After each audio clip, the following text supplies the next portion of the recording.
Brandon McMillan once said that there are no untrainable dogs, just untrained people. This statement applies to any animal as well as it does to dogs, and I'm going to go over the methods of training that can apply to any animal you're interested in teaching something to. Hello, my name is Niehaus, and this is my 6th year in 4-H. And if you haven't figured it out already, you will soon see that I have a small passion for animal training. Believe it or not, there's a lot more to animal training than just teaching your animal how to do tricks.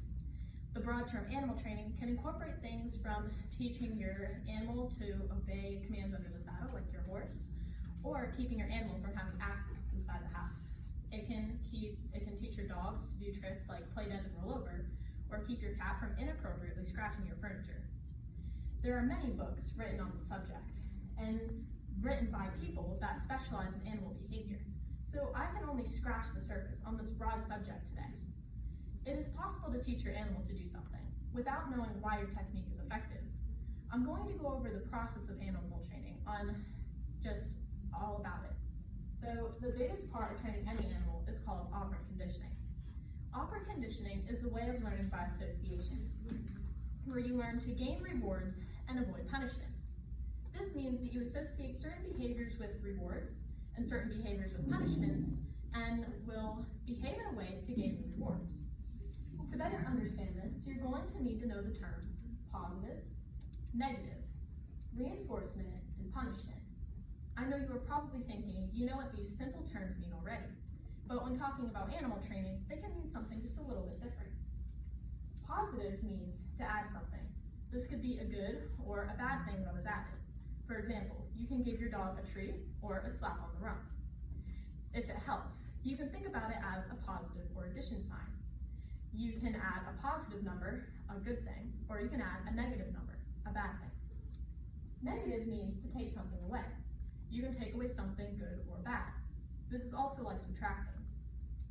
Reinforcement results in increasing the chances of a behavior to happen again. And punishment means you are decreasing the chances of a behavior from happening again.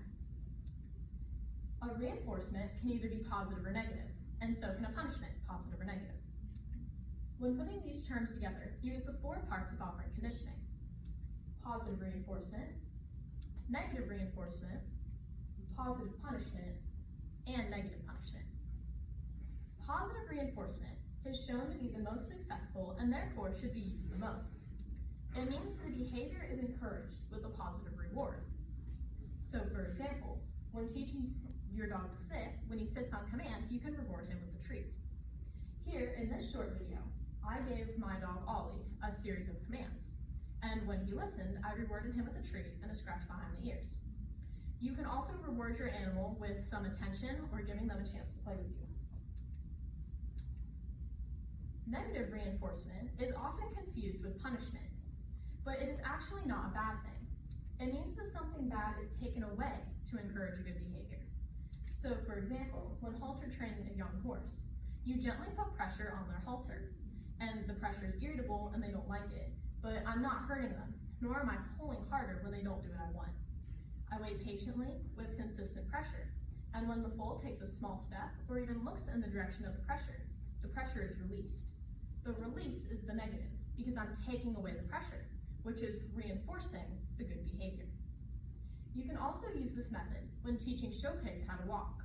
When walking them, you use a simple hog whip and gently tap the side of their face to steer. And when they turn in the direction that you want, the tapping stops. This is the method next to positive reinforcement that we want to be using. Punishments are what we want to avoid. Positive punishment means you're adding something bad to decrease the behavior. For example, you can give your dog a slap on the rump for barking. And negative punishment means taking away something that the animal likes to decrease the behavior. So taking away your animal's punishment or your dog's punishment when they bark. That one is okay. Punishment can be used to a certain extent and for certain purposes, as long as it is not harmful to your animal. So for example, putting your dog in their crate if they have one when they are barking instead of slapping them. Or taking away your animal's favorite toy or their opportunity to gain a treat or reward when they don't do what is asked of them. The reason I say that we should avoid punishment though, is that It can make the animal fear you or harm the animal's confidence. Fear can lead to aggression, and this is obviously an unwanted behavior. What I mean by harming the animal's confidence is that when an animal messes up or ignores you during a training session and is punished, or is punished too often, then it can make the animal afraid to try again because they are worried about something unpleasant happening if they don't get it right. When using reinforcements, on the other hand, they are not worried about something bad happening when they mess up, but driven by the reward when they figure it out. This can develop a more positive or a more confident animal overall. And anyway, when punishing or correcting a behavior, if it is not corrected immediately, like 1 to 2 seconds after the behavior occurs, then they don't even associate the punishment with the bad behavior. There are some other tips, aside from operant conditioning, to help you be a more successful trainer. One of which is to have patience. A horse trainer named Monty Roberts said, "If you act like you've got 15 minutes, it will take all day. Act like you got all day, and it'll take just 15 minutes. You want to have patience and go at the animal's pace. If you rush things, then your animal will not be able to learn properly and can become confused or frustrated. This can also hurt your relationship, meaning that your animal will not trust you as a trainer and will not willingly follow your leads or commands. Additionally, you want to watch your animal's body language.